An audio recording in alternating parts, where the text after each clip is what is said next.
Hello guys, আসসালামু আলাইকুম। তো আজকের ব্লগ আমার সাদা পাথর নিয়ে। তো চলে আসছে ভোলাগঞ্জের সাদা পাথরে।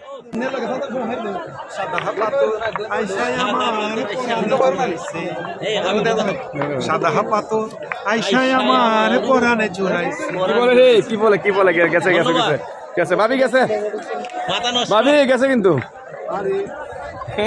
স্ট্যান্ডটা তো বড় না, এক সময় আপনার তো সময় তো না না না আমি আপনার বেশি স্ট্যান্ডে নিয়ে বড় এটা এই স্ট্যান্ডটা গাড়িটা এই যে সাদা পাথরের কিছু ভিডিও ধারণ করতেছি।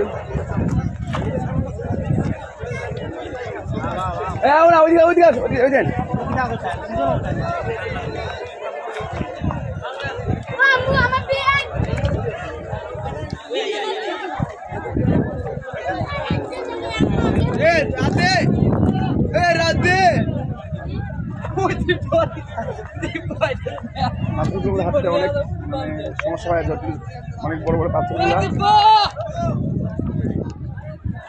দেখেন, শুধু সারা পাথর আর পাথর, যেদিকে তাকায় সেদিকে সে পাথর আর পাথর।